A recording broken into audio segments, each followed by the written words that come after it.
All right, welcome back. We're going to do the visual cliff experiment. Maybe we could move the camera back a little. How about someone could help that girl back there? Chloe, don't drop my camera. Can you see it okay? Okay, this is the visual cliff experiment. And we need a volunteer. We need a mommy. You want to be the mommy? Yeah. Come on up. Okay, let's back up a little bit. Oh, we should put brakes on this. We don't need no bottom. You're not lying on it. Okay, good.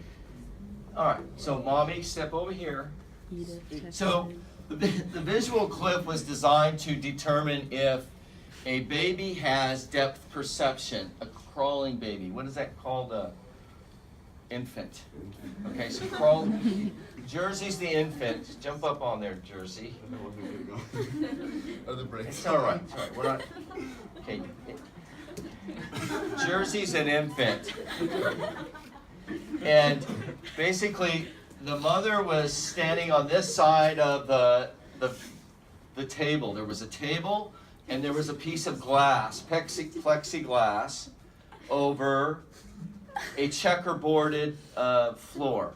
So it was checkerboard here and checkerboard here. So the test was, if the baby could sense when it got to the what is it called, the plexiglass top, whether they would keep going over and fall off, or would they see that there was a change in the depth and they would stop. Okay? So let's simulate this. So the mother would put the baby in the what is it called, it was in the table counter. It had walls, etc. So, and it had glass here. So there's no way the baby could get hurt in this experiment. But the baby didn't really know there was glass there. And so what ends up happening is the mother would stand here and coax the baby to come. What kind of mother are you? Mommy's got you. No, you're no, wait. No. Okay. Okay, back up. So, what ended up happening, most of the babies stopped at the visual cliff. But sometimes, and this is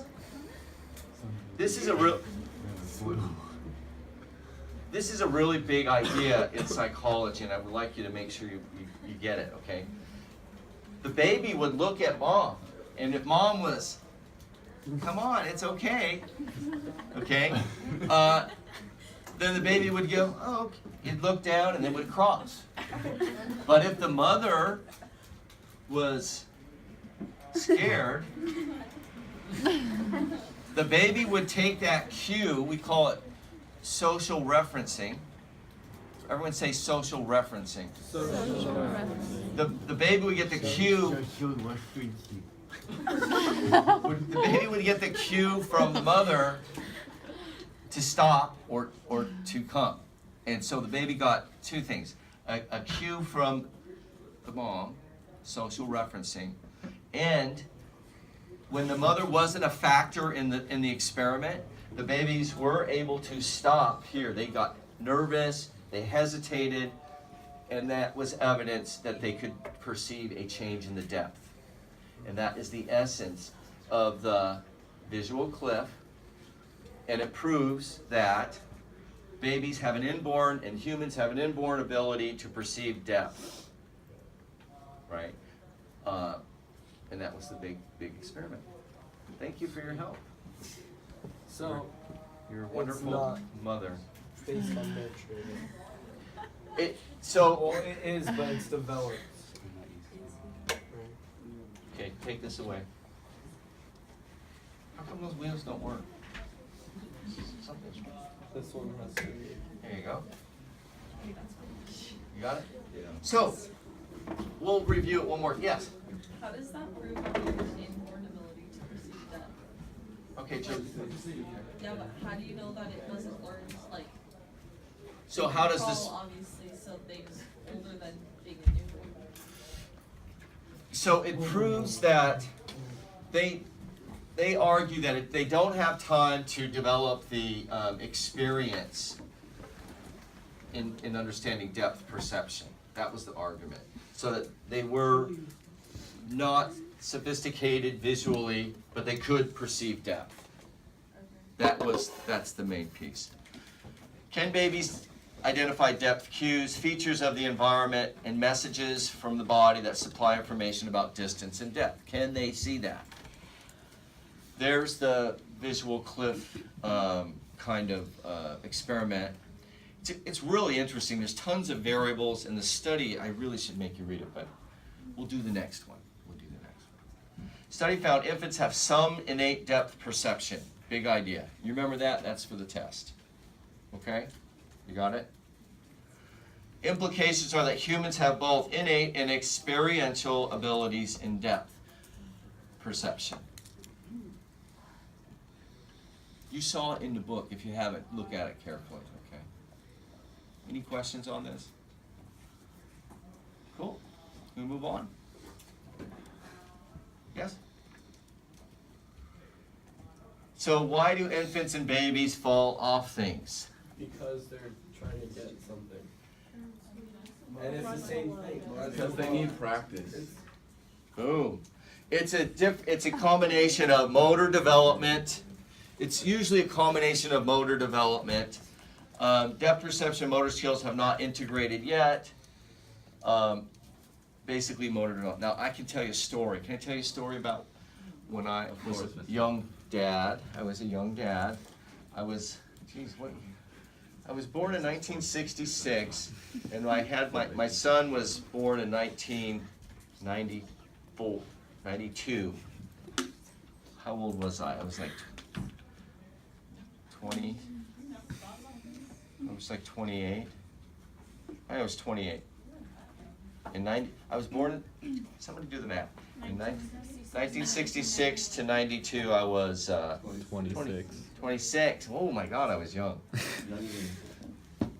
And my son was born in, I was 22? No, my parents were 19. Oh. So you weren't that young. Wasn't that young. So, do you want to hear this? Yes. You could put it in your phone if you want. That'd be great. All you people with your phones out.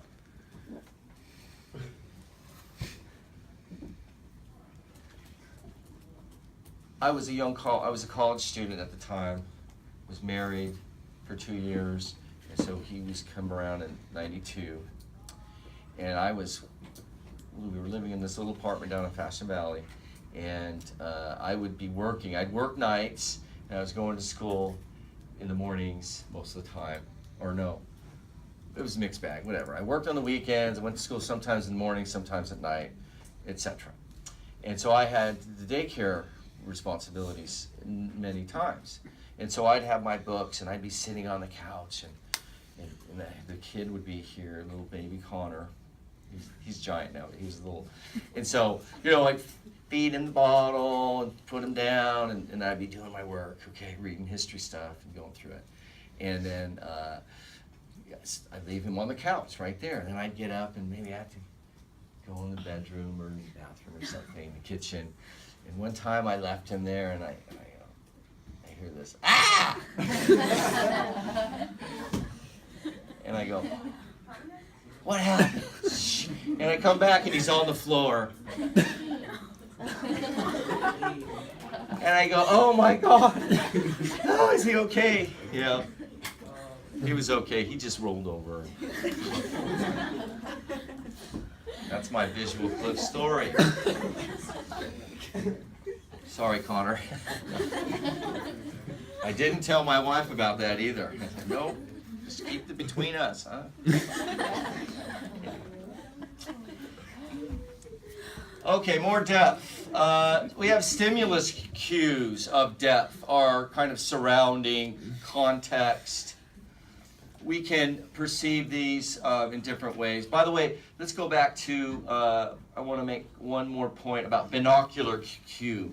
A binocular cue is 2 eyes.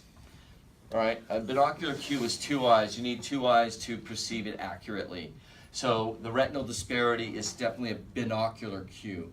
Okay, you got that? Make that connection.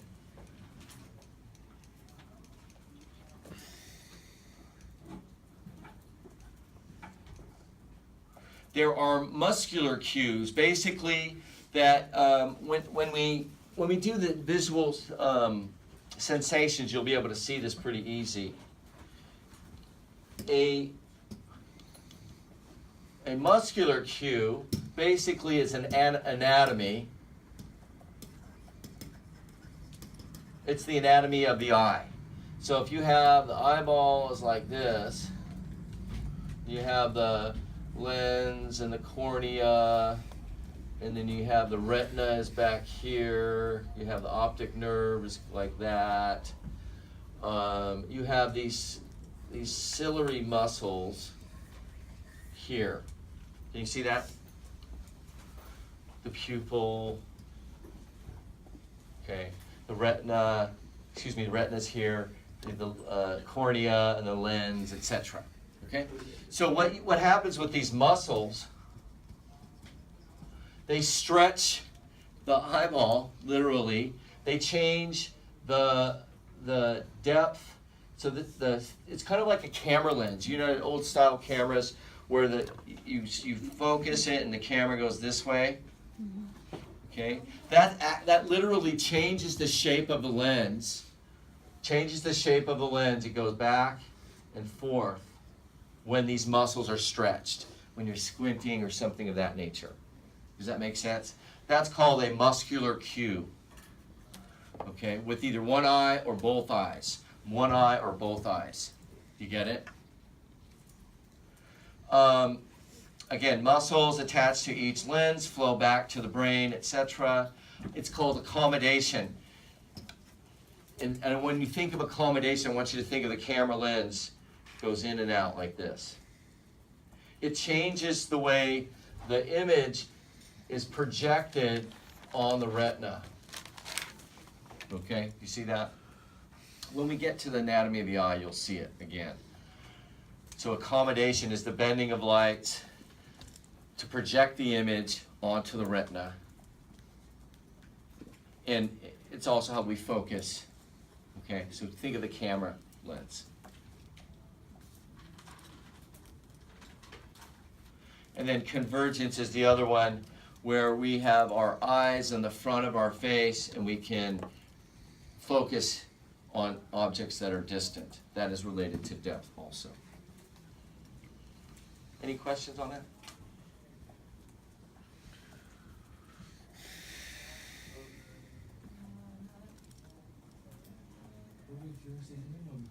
Breakfast? Pony.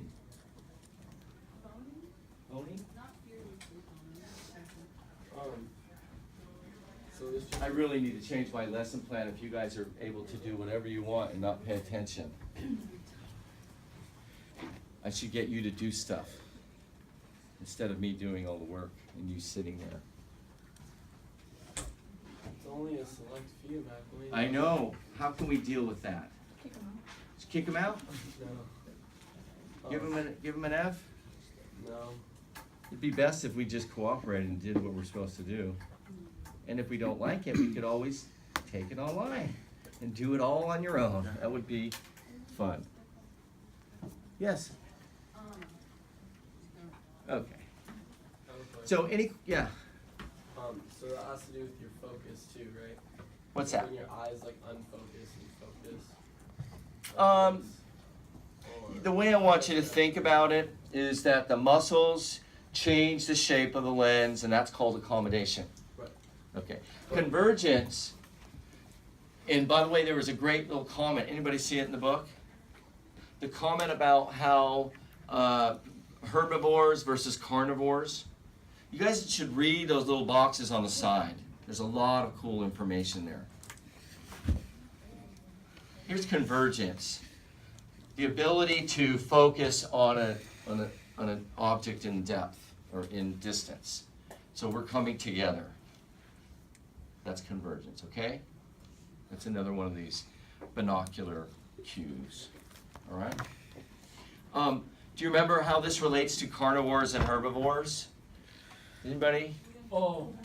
It's in the reading.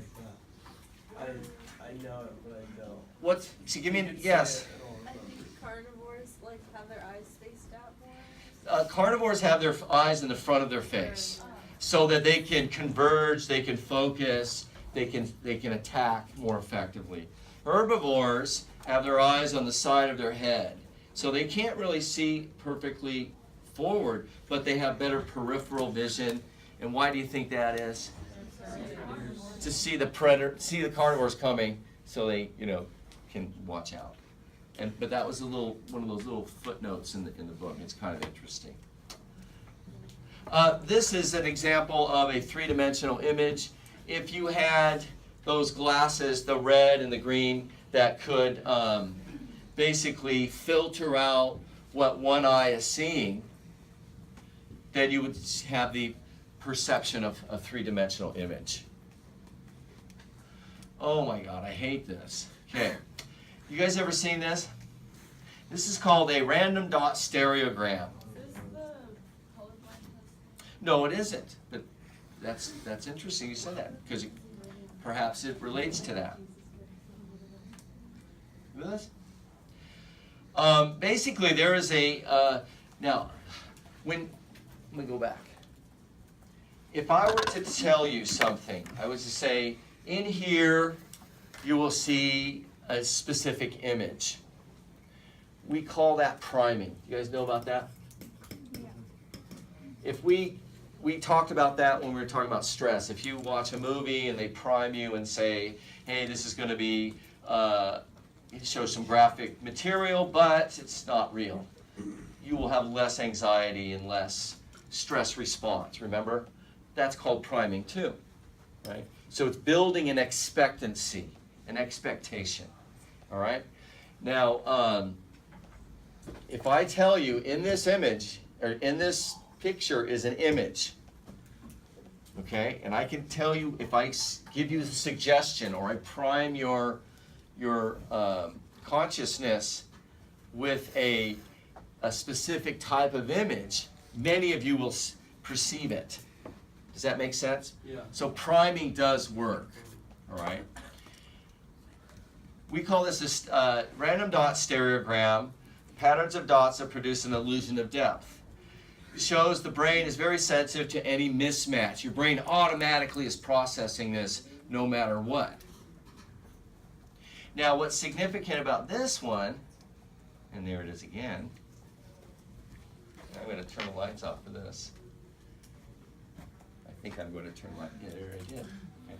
Oh, the blinds are open, so maybe you can't see it. Let me see if I can close the blinds. It's ones. So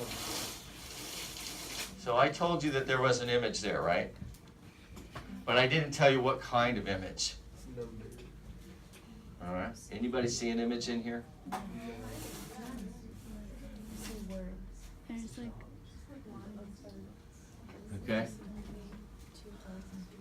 I see dots. I see dots. Good. You're supposed to see dots. I see numbers. I see ones. Could be like a fence.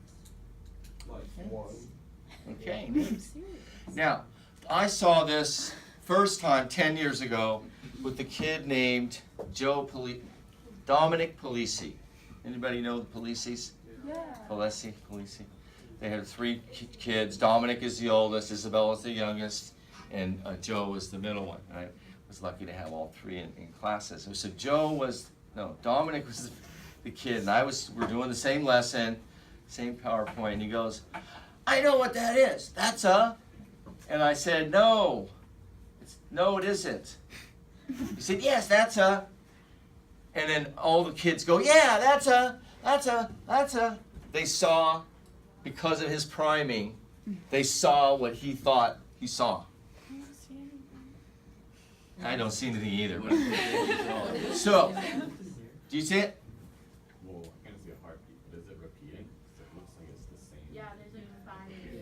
6 times. I was never ever able to see it, but he argued with me, and we got into a heated argument. I said, he said, I saw this. I know it's there. I have this book at home, and it has that picture in it, and this is what it is. What was it? And then all the kids go, yeah, he's right. It's this, it's that. We had a massive argument. What was it? It's a shark. What? What? No. What? I don't see a There's no shark. shark there. It's a shark. I could see like a bunch of different sharks. No, it's a shark. Nobody sees it? No. No. All right, maybe we better follow He directions. was on drugs. No, no, I'll show you. This thing called the internet has it. What? That was so rude. How's that rude? What's the matter? Who's being rude? Taylor's freaking Who? out about everything. with Caleb. basketball. He just said. Stop bothering her, I honestly. please. Stop nothing. Stereogram. That you said that kid was on drugs. Like, Hey, I don't see a you're shark. being a little sensitive. Yeah.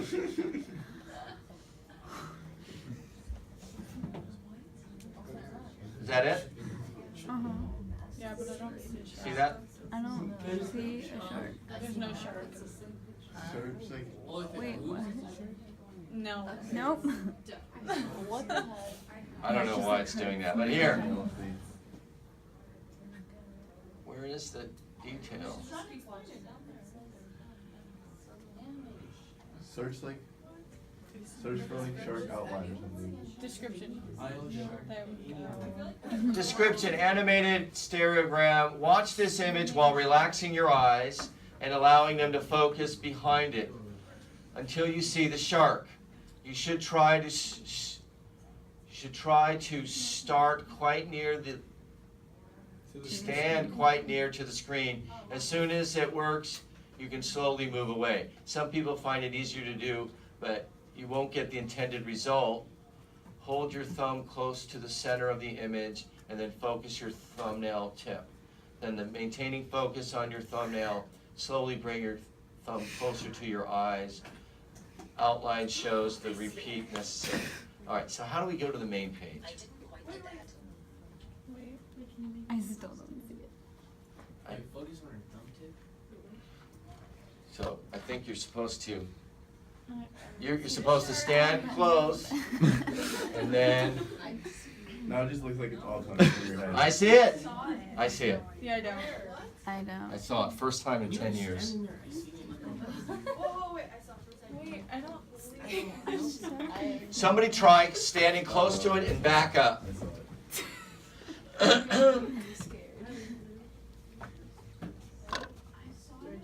And focus on it.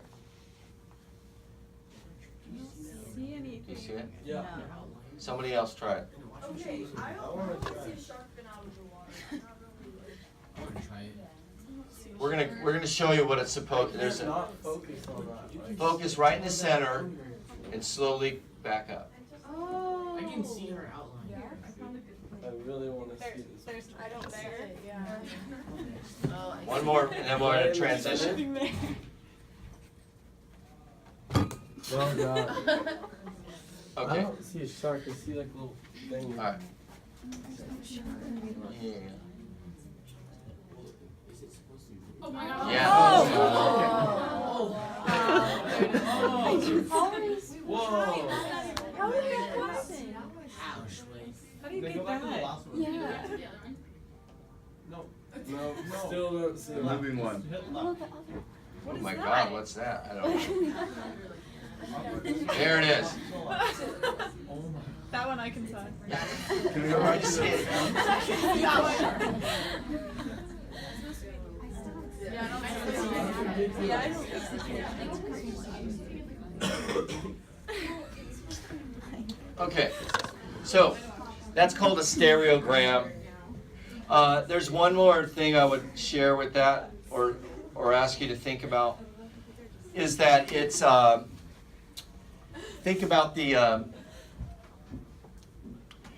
what is also, this is a fundamental component of Gestalt, right? We have with Gestalt we have these things called top down and bottom up processing. Top down would be a whole image into particles, and then the other is bottom up. The particle eventually makes a large image. You guys know pointillism? Pointillism is very related to Gestalt processing. One dot by itself has very little meaning, but you stand back and you see the whole dots put together, you get the image, which is Gestalt, okay? Here are some monocular clues. What does monocular mean? With one eye. We call pictorial cues also. But how can you judge depth perception with only one eye? And this is how. Linear perspective, relative size, height and picture plane, light and shadow, texture gradient, overlap, aerial perspective, and relative motion. Do you guys study this in the art history class too? You guys study these things? No, Because not yet. they're three-dimensional aspects of painting, or one-dimensional or two-dimensional. It's one-dimensional painting, right? Two-dimensional? It's two-dimensional. Two-dimensional can give you the perception of a 3D image, right? We call these pictorial cues or monocular cues. What do we mean by monocular? One eye can perceive depth in these contexts. Do you know what these are? You guys know what light and shadow is? Can I show you a picture of it? Yeah, sure. Yeah. Wait, Whoa. Want to go back? yeah. Little Bo.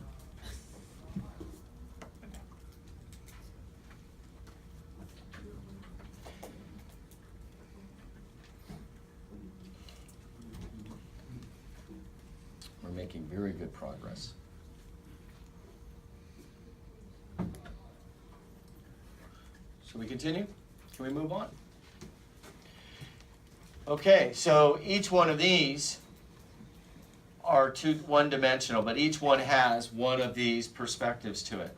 Linear perspective, relative size, height, light and shadow, texture or gradient, overlap, and aerial.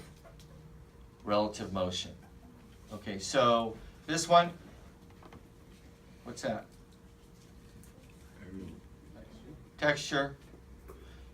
What's this one? Shadow. Light and shadow. Linear, linear, linear. Okay. Relative size, this is big, that's small. Get it? And in this way, you get perspective. You can also throw in motion in there. Linear, relative size, light and shadow, overlap, texture. Any questions about these? So again, these are ways that are monocular, that you can perceive depth, even though it's not three-dimensional. Any questions about that so far? Moon illusion. The moon illusion basically is saying that, why does the moon appear to be giant on the horizon when in reality it's farther away? And the answer is because of context. When we see the moon low in the sky, right, but with a context, with something that is juxtaposed like a mountain or a house or something like that, the moon appears much larger in that context. But it's an optical illusion because it is actually farther away when it is on the horizon than when it is directly overhead. But there's no context or associations to give it relative size or to give it, context. So it appears giant, close, when it's actually farther. You understand? The moon is closer when directly overhead. The brain thinks the low moon is larger because of depth cues, context. The mountain, the house, other objects in reference. Existence of depth cues causes us to make distant objects seem closer. And it's kind of your mind is playing their tricks on you, basically saying, visually, it appears to be closer because of the context, the cues. The moon illusion is also related to this thing called the Ames room. You guys heard of the Ames room? You get to that yet? The Ames room is, which is on the next, hopefully the next slide. Any questions on the moon illusion? this relates to perceptual learning, which is saying this is where our experience informs us and makes sense of what our visual is processing. Okay, so this is like you have the capacity to perceive depth, but if you don't have experience perceiving depth, you're not going to accurately perceive it, reality. Does that make sense? We call that perceptual learning. Experience informs your visual senses what reality is. There's a great reading on it. I should make you do that one. It really hits the point home. You want to hear about it? Yeah, go ahead. Does our perception have, is it influenced at all by our schema of things? Absolutely. Your schema is your background knowledge, your understanding, your concepts. So if you have the concept, can I give you an example? There's a great study on depth perception. These pygmy, you guys heard of pygmy tribe in Africa, I guess. Basically, they live in a canopy jungle. They've never been out of their neighborhood, basically, their canopy jungle. And these researchers basically took some of them up in a car up to the top of a mountain. They've never seen a mountain. They live in a canopy jungle their entire life. So they get up to this mountain and they look over the edge and they see these things on the ground and they think they're bugs and they try to reach and grab them because they've never had the experience of depth. Well, it turns out the things that they were trying to grab were cattle down in the valley. And basically, no, well, I'm sure they held on to them. Yeah. But I'm not making this stuff up. They were cattle. They didn't have the perceptual learning to know this. We learn to tell the difference between stimuli with experience. And so the schema, they had no schema for mountain. They didn't know what a mountain was because they lived in this canopy jungle and they had not seen far vistas or anything like that. And so they developed that schema or that context, that new knowledge with that experience. It's kind of interesting. Again, this is part of the experiential aspect of it. We look for organization. We look for perceptual features. Remember we talked about this yesterday, lines, edges, shapes, spots. Our brain naturally tries to make order of stimuli. Those are the perceptual features.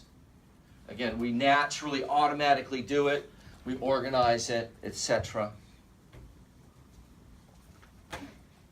And I'll show you the pictures really look good on this. Are you with us, Chloe? How are you doing today? Pretty good, how Are are you you? recovered from yesterday? You were sick? I'm better now. You're better now? Thank you for Drink some asking. orange juice? Thank you for asking, yeah. I think there was an epidemic because there was a lot of kids I think it was had the good. flu or something. I was sleeping. I understand. This is called the Ames room.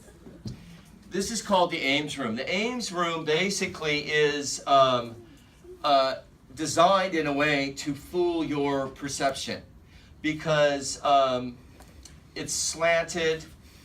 Oh, I've seen, yeah. Okay, it's slanted. This picture is much smaller than this picture, etc. And basically, these are two people of the same height. They're two children. But one appears to be giant because of the way that the room is organized, and it fools our perceptions. So this picture is really small, and this slide is slanted. Does that make sense? It's called the Ames room, and it appears square, distorts proportions, both perceptual habits and perceptual learning. It's deliberately trying to fool your perceptual habits. So you'll automatically think they're the same, that this was a much older person, etc. It's kind of like magicians do the same thing, right? They draw your attention with something shouldn't be able to happen, and they fool you somehow. Yes?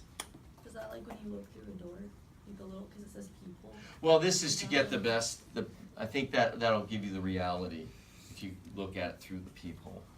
So so it's not the same thing as like the little hole on my bed door. Because when you look through those, it looks like, Oh, the images are skewed. yeah. Hey, you guys did a great job today. Thank you very much.